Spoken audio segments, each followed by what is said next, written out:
जब पढ़ाई का कोई बड़ा लक्ष्य पूरा होता है ना, तो उसकी खुशी ही कुछ और होती है। आज हम ऐसे ही एक सफर को देखने वाले हैं जो मध्यकालीन इतिहास की दुनिया से होकर गुजरता है और हमें सिखाता है कि बड़े लक्ष्यों को कैसे हासिल किया जाता है। तो ये सफर शुरू ही एक जीत के एहसास के साथ होता है। एंशिएंट हिस्ट्री के बाद अब मिडीवल हिस्ट्री का एक बहुत बड़ा अध्याय भी समाप्त हो गया है। ये सिर्फ कोई कोर्स पूरा करना नहीं है, ये घंटों की मेहनत और लगन का नतीजा है। शुरू में कोई भी बड़ा सब्जेक्ट एक ऊंचे पहाड़ जैसा ही लगता है ना? मध्यकालीन इतिहास भी पहले कुछ ऐसा ही लगा, एक विशाल और उलझी हुई दुनिया। लेकिन जैसे जैसे एक एक पन्ना पलटता गया, इतिहास की सारी कड़ियां जुड़ती गईं और पूरी कहानी साफ होती चली गई।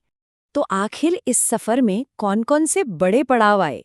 चलिए मध्यकालीन भारत के नक्शे पर एक नजर डालते हैं और देखते हैं कि कौन से राजवंश और आंदोलन इस पढ़ाई का हिस्सा थे। कहानी की शुरुआत होती है दिल्ली सल्तनत से, वो दौर जिसने भारत के इतिहास को हमेशा के लिए बदल कर रख दिया और शासन की एक बिल्कुल नई व्यवस्था की नींव रखी।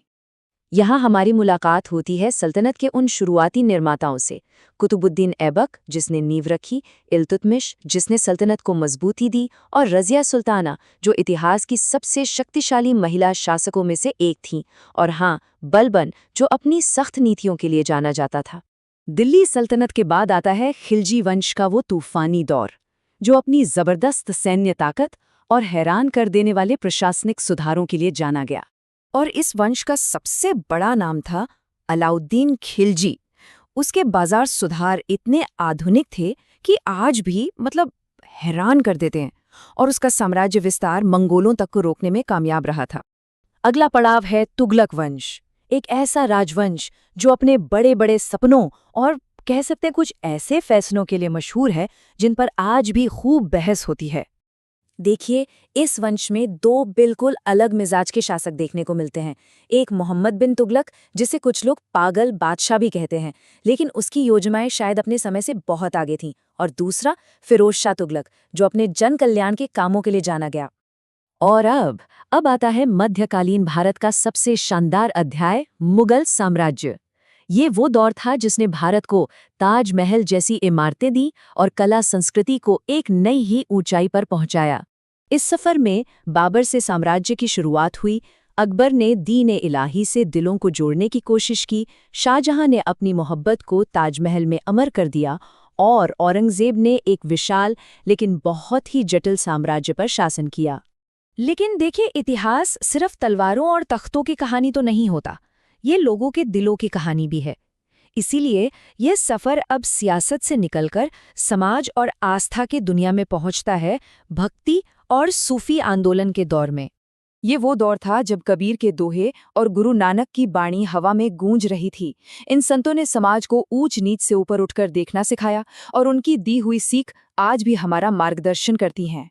इतने सारे बादशाह, लड़ाइयाँ, संत, सुधार, इन सब को पढ़ने के बाद एक सवाल मन में जरूर उठता है, आखिर इतिहास है क्या?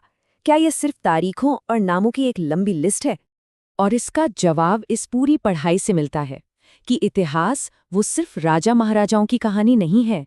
ये हमारे समाज की, हमारी संस्कृति की और हमारे विचारों के विकास की एक यात्रा है।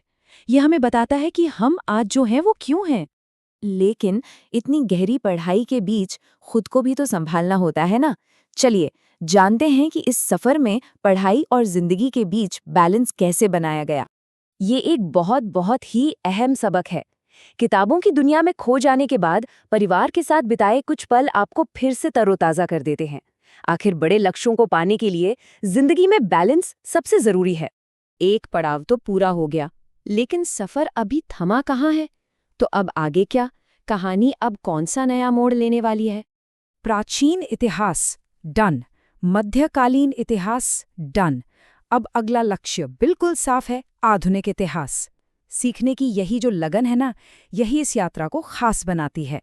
और आखिर में बस यही बात समझ में आती है, जर्नी जारी है। ये सिर्फ एक कोर्स का अंत नहीं, बल्कि ज्ञान की एक न खत्म होने वाली यात्रा है। और सच तो ये है कि सीखना कभी रुकना भी नहीं चाहिए।